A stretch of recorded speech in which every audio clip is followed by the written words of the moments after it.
Le 10 novembre 2024 s'est tenu le lancement de cette course mythique qui depuis plus de 35 ans fascine le monde, le Vendée Globe. 24 000 miles nautiques, soit près de 45 000 km à parcourir autour du globe le plus rapidement possible, le tout en étant seul aux commandes sur un voilier en plein océan.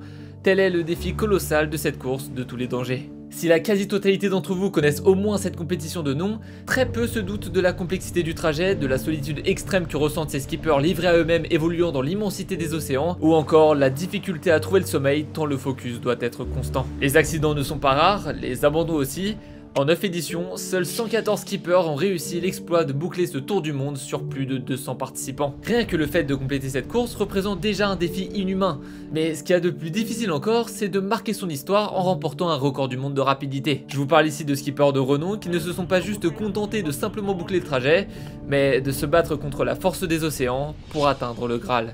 Ok, maintenant imaginez-vous à la place de ces navigateurs. Vous vous trouvez en plein milieu d'un océan qui à première vue paraît calme, mais à n'importe quel moment vous pouvez croiser la route d'un objet flottant non identifié ou d'une tempête dévastatrice. Ces menaces, elles sont bien réelles et même si vous ne les voyez pas, elles sont omniprésentes tout au long de votre traversée. Ça fait froid dans le dos dit comme ça, mais maintenant arrêtez d'imaginer. Ce que je vous ai décrit n'est qu'une métaphore de tous les dangers invisibles auxquels vous et moi devons faire face chaque jour en surfant sur internet. Mais bon, rassurez-vous, dans ce vaste océan numérique infesté de requins, il existe des vigiles de protection nautique.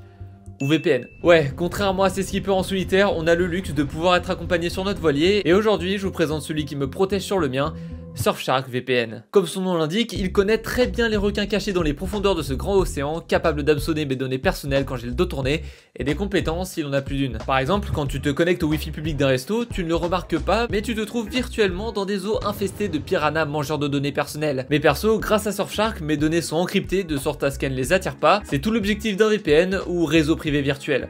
Ouais, ça se dit comme ça aussi. Ce qui est très fort avec ce compagnon, c'est qu'en plus de l'aspect sécurité, il a plein d'autres pouvoirs. Perso, j'aime beaucoup regarder des films pas disponibles en France, comme Deadpool 3 et Vice Versa 2, qui sont disponibles sur Disney+ aux États-Unis. Grâce à Surfshark, je peux littéralement téléporter mon bateau sur l'un des plus de 3200 ports qu'il possède partout dans le monde. Au-delà du côté VPN, le champ de compétences de Surfshark est extrêmement vaste. Avec Surfshark Antivirus, par exemple, je peux partir à la pêche aux zappes en les téléchargeant sur le web en toute sécurité. Si parmi les poissons inoffensifs, il y a un requin qui se fait passer pour une nappe fiable, crois-moi, il va le repérer direct. Avec un seul abonnement Surfshark, tu peux sécuriser un nombre illimité de bateaux, que ce soit ton tel, ton ordi, ta tablette, enfin bref tout. Et parce qu'entre navigateurs on sait s'entraider, je vous laisse en description et dans les commentaires de cette vidéo mon lien de parrainage pour bénéficier de 4 mois gratuits sur votre abonnement à un prix imbattable. En plus, vous avez 30 jours pour vous faire rembourser si vous n'êtes pas satisfait, donc pas d'excuses pour pas tester. Un grand merci à Surfshark de sponsoriser cette vidéo. Joshua Slocum, c'est un explorateur né en 1844 et si je vous parle de cet homme pour introduire ce sujet, c'est pas pour rien. Il est le premier navigateur à avoir bouclé un tour du monde en solitaire à la voile. C'était en 1898, soit un peu plus de 100 ans avant la première édition du Vendée Globe,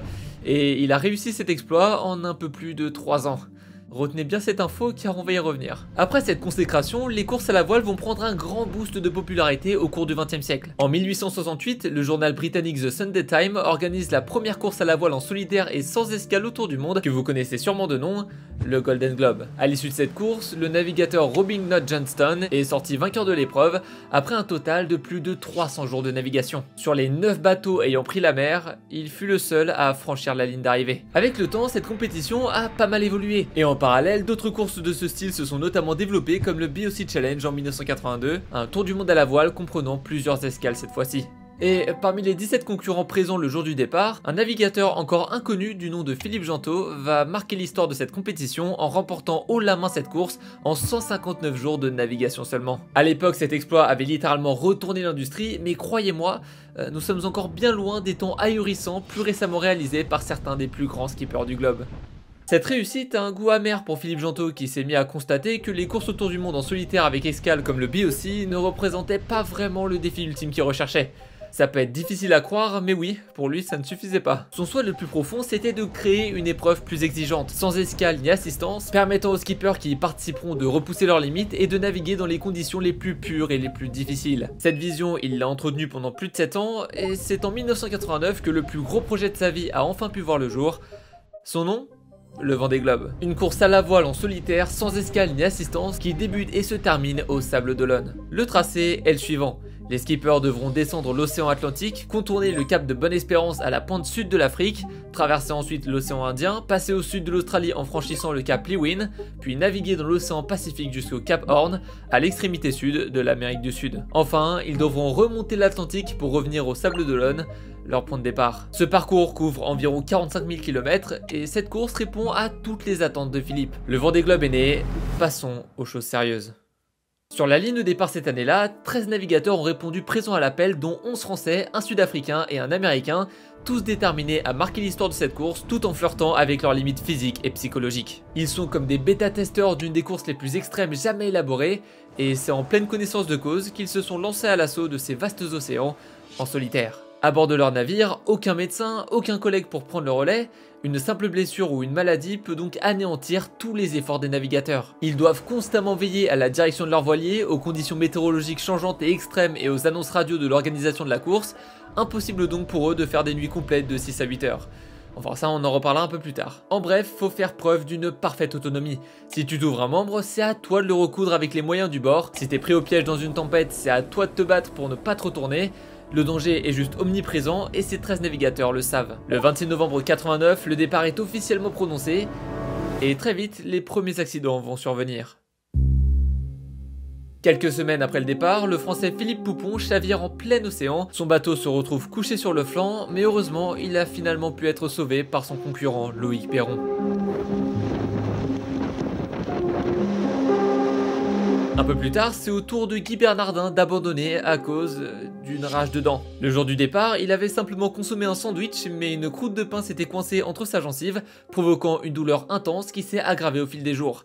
Ouais, comme je vous le disais, ça tient à pas grand chose parfois. Au final, lors de cette édition, seuls 7 marins sont parvenus à atteindre la ligne d'arrivée sur les 13 navigateurs présents au départ. Ça nous donne un taux de réussite d'un peu plus de 50%, mais heureusement, aucun décès n'a été à déplorer. Enfin pour l'instant. Parmi ces 7 marins, le grand gagnant est un Français du nom de Titouan Lamazou. Il a parcouru ce tracé en seulement 109 jours, 8 h 48 minutes et 50 secondes précisément, soit plus de 3 mois seul en mer en totale autonomie, c'est franchement dingue. Le créateur de cette course, Philippe Gentot, est quant à lui arrivé 4ème avec un temps de 113 jours et 23 heures, et il a fallu plus de 163 jours au dernier skipper pour compléter le parcours.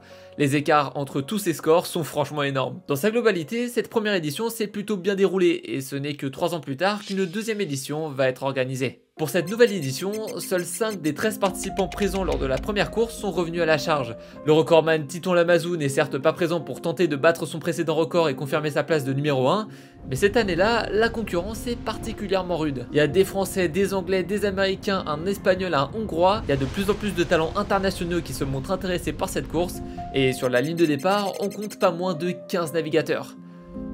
Ah non, 14, pardon. Ouais, parmi les 15 participants, il y avait un Américain du nom de Mike Plant qui s'était inscrit, mais ce dernier a disparu en mer en voulant relier New York et les Sables d'Olonne à la voile pour se rendre sur la ligne de départ. Son corps a été retrouvé le jour du départ de la course, mais je vais pas plus rentrer dans les détails de cette histoire ici. Je vous l'ai déjà raconté sur ma chaîne secondaire, dans cette vidéo je vous ai présenté les pires accidents de l'histoire du Vendée Globe. N'hésitez pas à passer la voir une fois que vous aurez fini cette vidéo, c'est un bon complément. Bref, l'objectif de la quasi-totalité de ces navigateurs, c'est de détrôner Titouan Lamazou.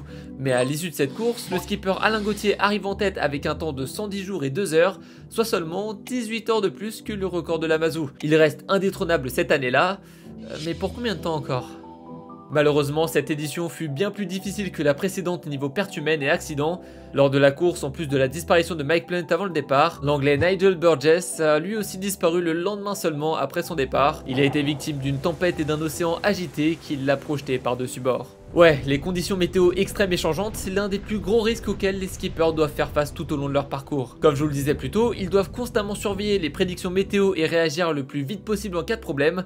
Ils n'ont clairement pas le temps de faire des nuits complètes, et c'est là que le sommeil polyphasique intervient. Au lieu de suivre un cycle classique de 6 à 8 heures de sommeil par nuit, les navigateurs qui participent à cette compétition sont des habitués du sommeil polyphasique. Ils dorment par phase de 20 à 30 minutes toutes les 3-4 heures, et ça leur permet de jamais baisser la garde trop longtemps. Sur plus de 100 jours d'expédition, impossible pour eux de faire des nuits complètes. C'est une technique qui demande une grande adaptation, car si elle est mal maîtrisée, imaginez la fatigue chronique accumulée à la fin du périple. Le problème, c'est qu'il est extrêmement difficile de trouver le sommeil pour une simple et bonne raison: le bruit constant. Les vagues qui viennent violemment frapper la coque, le bruit insupportable du vent qui résonne dans la cabine, les alertes sonores incessantes de l'ordinateur de bord. Les skippers doivent survivre et trouver le sommeil dans un environnement constamment bruyant et anxiogène. Chaque petit bruit peut être le signe d'une anomalie qui peut faire virer l'expédition au cauchemar. Comprenez bien qu'on est sur du non-stop, et pour l'instant, le recordman en la matière, c'est toujours Titon Lamazou. En 96, lors de la 3e édition du Vendée Globe, un certain Christophe Auguin fait son entrée au départ de la course. Il a 37 ans, c'est un professeur de technologie au lycée, et c'est la première fois qu'il participe à cette compétition de tous les superlatifs. Christophe sait qu'il a les capacités de détrôner Titon Lamazou, et c'est ce qu'il va faire. Il part des Sables d'Olonne le 3 novembre 96 et c'est après plus de 105 jours, 20 heures et 31 minutes de lutte en solitaire qu'il parvient à boucler son tour du monde. Bah, j'ai tenu le coup, hein. J'ai pas craqué ni rien. À limite quand même, limite de craquer. Fin du tour du monde Globe Chalon. Il a fait une très bonne course, il est désormais le nouveau titulaire du record du monde, il a battu de presque 4 jours le record de Lamazou, c'est juste énorme. Mais pour d'autres, cette course a pris une tournure bien plus dramatique. Je pense notamment au skipper français Raphaël Dinelli qui le jour de Noël a chaviré et cassé son mât en pleine traversée de l'océan Indien. Son bateau s'est rempli progressivement d'eau, ce qui l'a rapidement fait couler, et Raphaël a dû attendre les secours debout pendant plus de 36 heures dans une eau à 3 degrés.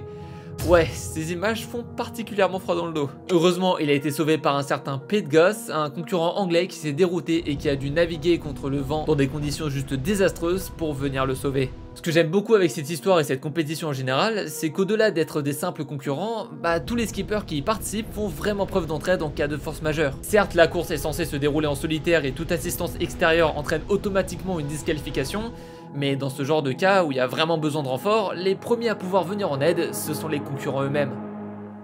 Un peu d'entraide dans cette course où la solitude fait beaucoup de ravages, clairement ça fait du bien. Ouais, ça j'en ai pas encore vraiment parlé, mais la solitude extrême est l'un des aspects les plus difficiles à gérer pour les navigateurs.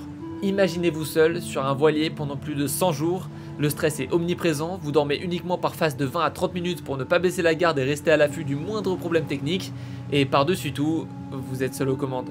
Aucun contact physique, peu de nouvelles du reste du monde, vous vous sentez isolé de tout, et quand vous regardez l'horizon, tout ce que vous pouvez voir n'est qu'une étendue d'eau qui semble interminable.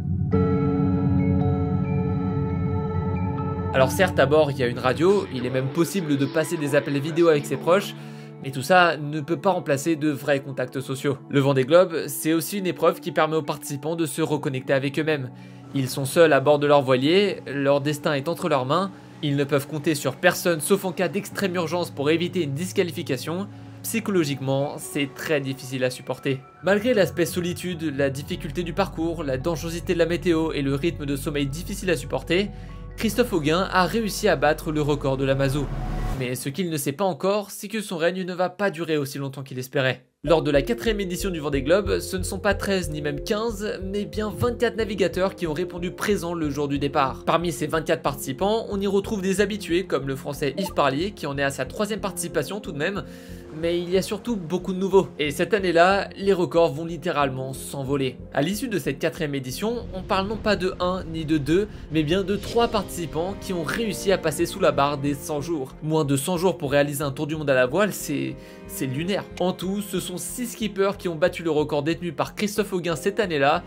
Vous vous rendez compte de l'insolence de cette info? Le nouveau recordman de cette course autour du monde, c'est lui, un autre français du nom de Michel Desjoyaux. Michel, ça fait plus de 15 ans qu'il a débuté sa carrière de navigateur et dès sa première participation au Vendée Globe, il a rentré un temps lunaire de 93 jours, 3 heures et 57 minutes. Ouais, il a battu de 12 jours le record de Christophe. Non, là c'est plus qu'une humiliation clairement. En 2e position de la course, on y retrouve une femme âgée d'à peine 24 ans du nom de Hélène MacArthur qui a elle aussi bouclé le parcours en moins de 100 jours avec un temps de 94 jours et 4 heures s'il vous plaît. Et pour ce qui est de la 3e place du podium, même constat, on y retrouve un autre français du nom de Roland Jourdain qui lui aussi est parvenu à passer sous la barre des 100 jours.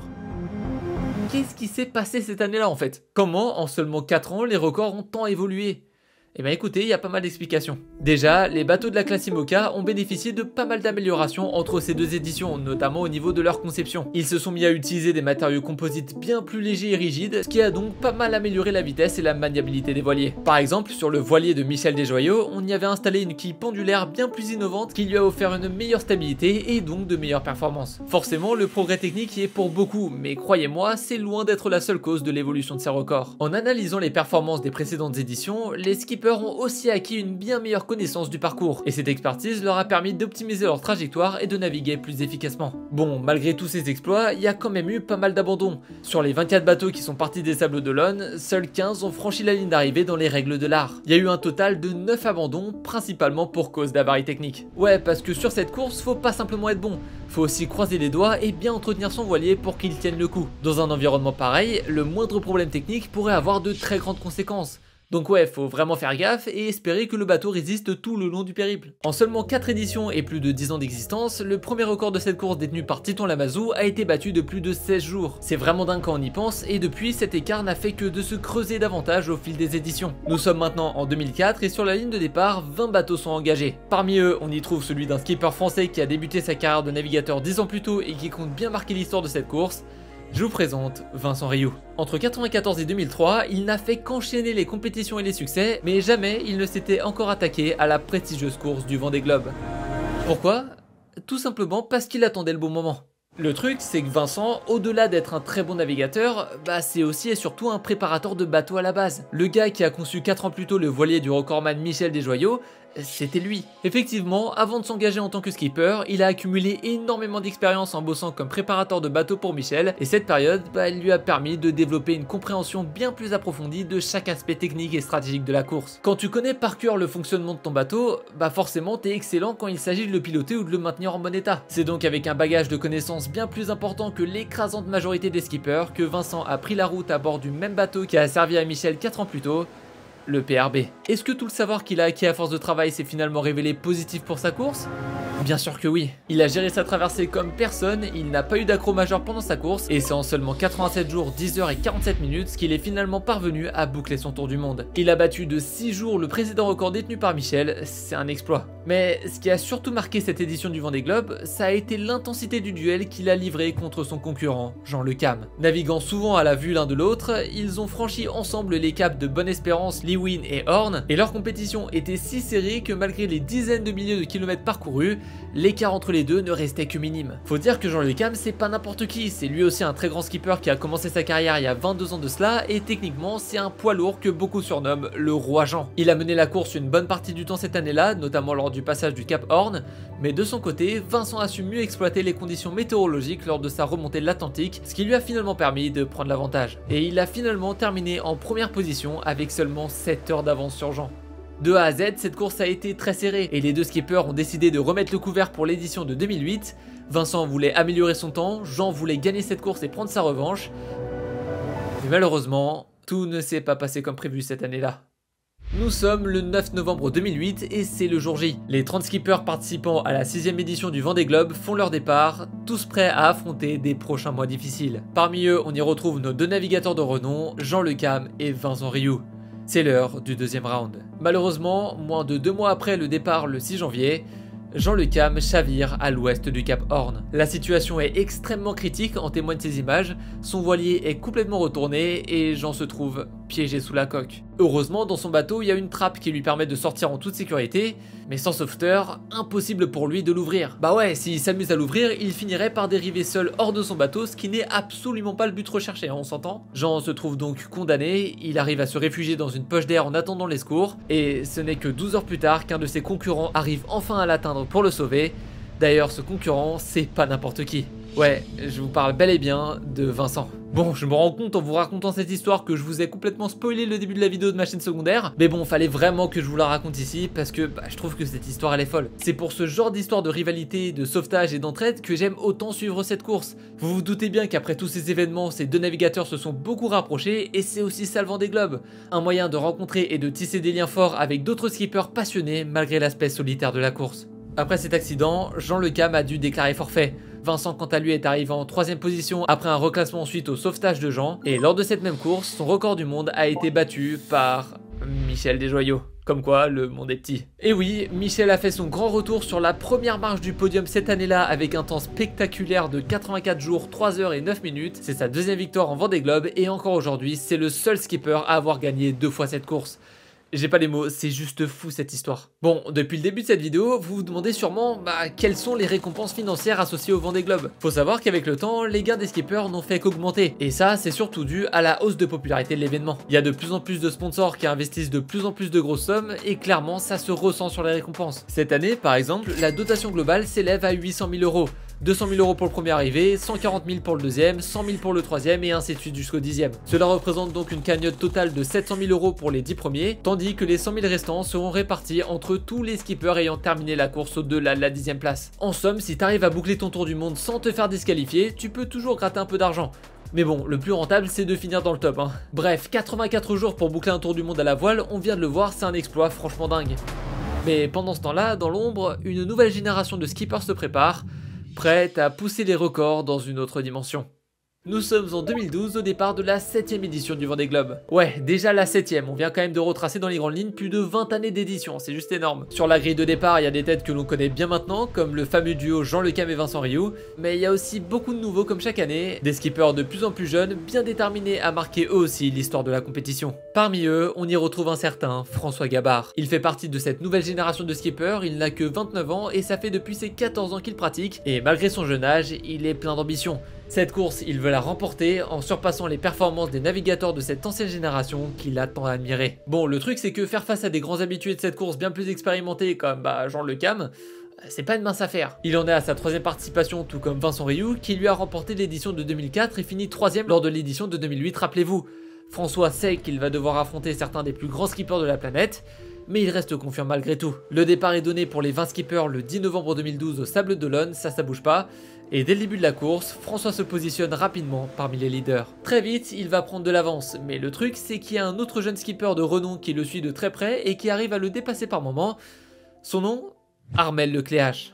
Armel, c'est un navigateur français de 35 ans et tout comme François, c'est un skipper avec un grand potentiel. Les deux sont jeunes et expérimentés, mais à l'inverse de François, Armel a déjà participé à de précédentes éditions du Vendée Globe. En 2008, il a fini en 2e position, en passant sous la barre des 90 jours, c'est dire, et entre temps, il a pas mal pris en expérience en participant à beaucoup d'autres compétitions dans le domaine. C'est un très gros poisson et François va devoir se battre pour décrocher le Graal. Pendant plusieurs semaines, les deux skippers échangent la tête de la course à plusieurs reprises, notamment lors de la traversée de l'océan Indien, et en passant le Cap Horn le 1er janvier 2013, François arrive à le devancer de seulement 80 minutes. 80 minutes d'écart sur une course de plus de 80 jours, clairement c'est rien du tout. Lors de la remontée de l'Atlantique, François réussit à accroître son avance, il arrive à optimiser sa trajectoire en fonction des conditions météo comme personne, et c'est grâce à cette expertise qu'il arrive finalement à boucler son tour du monde le 27 janvier 2013, 78 jours et 2 heures après son départ. Son concurrent Armel est quant à lui arrivé 3 heures plus tard seulement, ça s'est joué à rien encore une fois. Bon, de son côté, François il est aux anges, il devient le plus jeune skipper à avoir remporté un Vendée Globe et de surcroît, il a battu le précédent record du monde de 6 jours s'il vous plaît. Et du côté d'Armel, bon, c'est pas la joie ultime quoi. C'est la 2e fois d'affilée qu'il termine cette course à la 2e place, il a attendu 4 ans pour prendre sa revanche, mais il s'est finalement fait battre par un skipper de 29 ans qui en était à sa première tentative. Faut avoir le mental Bon, malgré tout, Armel ne se décourage pas. Après tout, même s'il n'a pas encore remporté cette course, il a tout de même terminé 2 fois en 2e position. C'est un vrai exploit. Il sait qu'il a les capacités de faire tomber le record de François, il en est persuadé, alors il va tout faire pour. Sa prochaine occasion est dans 4 ans, et d'ici là, il va devoir s'armer de patience et faire ce qu'il sait faire de mieux, s'entraîner. 6 novembre 2016. C'est le grand jour. 29 skippers sont réunis sur le départ de cette course et Armel en fait partie. Il est plus que déterminé, il en est à sa 3e tentative, il n'a hâte que d'une chose, prendre le trône. Dès les premiers jours, il arrive à se positionner en tête de la flotte, j'ai envie de dire comme à son habitude finalement, mais pour conserver sa place de numéro 1, il doit faire face à un autre skipper naviguant à ses côtés. Cette fois, on ne parle pas d'un François Gabard ni d'un Michel Desjoyaux, mais d'un certain Alex Thompson. Faut savoir qu'Alex et le Vendée Globe, c'est une histoire d'amour mouvementée en quelque sorte. Lors de sa première participation en 2004, il a été contraint d'abandonner la course après avoir rompu le vide-mulet de son voilier. C'est une ferrure articulée qui est vraiment essentielle pour ajuster la grand voile. En 2008, rebolote, il se prépare comme un dingue pour mener sa course à bien, mais dès le 2e jour, nouveau problème technique. En fait, quelques jours avant le départ, son bateau a subi une collision avec un chalutier au large des côtes françaises. Malgré cette grosse galère de dernière minute, il a réussi à le réparer et à prendre le départ, mais au bout du 4e jour seulement, il a dû abandonner une nouvelle fois parce que manifestement sa coque elle a quand même pas tenu le coup malgré ses réparations. Quand ça veut pas, ça veut pas. Heureusement pour lui, rien de grave, hein, il s'en est sorti indemne, mais bon, 2 abandons de participation, ça commençait à faire beaucoup. En 2012, il n'a pas baissé les bras, figurez-vous. Il a participé une 3e fois au Vendée Globe et cette fois-ci, tout s'est plutôt bien déroulé. Il a réussi à boucler son tour du monde dans son entièreté et il est arrivé à la 3e place derrière Armel et François Gabard. Là, on est quand même sur 2 profils de gros tryharders. Armel et Alex en sont respectivement à leur 3e et 4e participation. Imaginez un peu l'intensité du duel entre les 2 hommes. Après avoir franchi le cap de Bonne-Espérance, Armel et Alex entament une traversée rapide de l'océan Indien. Le 30 novembre, les 2 skippers sont à la hauteur des îles Kerguelen et ces images de leur IMOCA filant à toute vitesse dans cette section de la course témoignent bien de l'intensité des efforts investis pour la remporter. Leur duel se poursuit dans le Pacifique Sud, les écarts de temps se font de plus en plus minimes et lors de la remontée de l'Atlantique Sud, Armand, à l'inverse d'Alex, choisit de prendre une route plus à l'est. Effectivement, comme je vous le disais plus tôt, adapter son parcours aux conditions météo, c'est vraiment un acte crucial pour gratter de précieuses heures, voire même de précieux jours. Finalement, entre les 2 skippers, c'est Armel qui a pris la bonne décision en prenant une route qui s'est finalement révélée plus rapide que celle empruntée par Alex. Ça lui a permis de prendre pas mal d'avance sur son concurrent et c'est après plus de 74 jours, 3 heures, 35 minutes et 46 secondes qu'il parvient à compléter son tour du monde en solitaire. Record battu. Après toutes ces années d'acharnement, après 2 éditions difficiles où il est passé à ça du trône, le travail et la résilience d'Armel Lecléache ont finalement payé. Il a battu de presque 4 jours le précédent record du monde et son concurrent Alex Thompson est quant à lui arrivé 16 heures plus tard. Ouais, mine de rien, il s'était quand même creusé une belle avance le Armel. Encore aujourd'hui, Armand détient toujours le meilleur chrono du Vendée Globe. Faut dire que boucler un tour du monde à la voile en 74 jours, c'est... Je sais même pas comment c'est humainement possible, sérieux. Ça fait près de 8 ans maintenant qu'il conserve son record, qui n'a pas été battu en 2020 d'ailleurs. Lors de cette édition, le skipper arrivé en tête, Yannick Bestaven, a complété le trajet en seulement 80 jours et 3 heures. D'ailleurs, pour vous donner des news d'Alex Thompson, il a aussi participé à cette édition, mais Bon, désolé Alex, mais faut dire que t'as vraiment pas de chance pour le coup. Je vous en parle en début de cette vidéo, il y a quelques semaines, le 10 novembre 2024, s'est tenu le lancement de la 10e édition du Vendée Globe. On parle d'un total de 40 voiliers au départ cette année, clairement c'est un record, et parmi les participants, on y retrouve notre Jean Le Cam national qui en est à sa 6e participation, c'est dire. De son côté, Armel Lecléache le confirme, cette année, tout est réuni pour battre le record. Affaire à suivre donc. En bref, le Vendée Globe, c'est ça. Des rivalités, des sauvetages miraculeux, des records toujours plus dingues malgré la longueur du tracé, l'impact de la solitude seul au milieu de l'océan pendant des semaines, et la difficulté de trouver le sommeil dans de telles conditions. J'espère qu'à travers cette vidéo, je vous ai transmis la fascination que j'éprouve pour cette compétition. Sur cette chaîne, on parle de performance humaine extrême, donc si ce genre de sujet vous intéresse, n'hésitez pas à pratiquer l'abonnement, ça soutient beaucoup, croyez-moi. N'oubliez pas mon offre Surfshark en passant par mon lien de parrainage pour bénéficier de 4 mois gratuits sur votre abonnement. Allez, salut!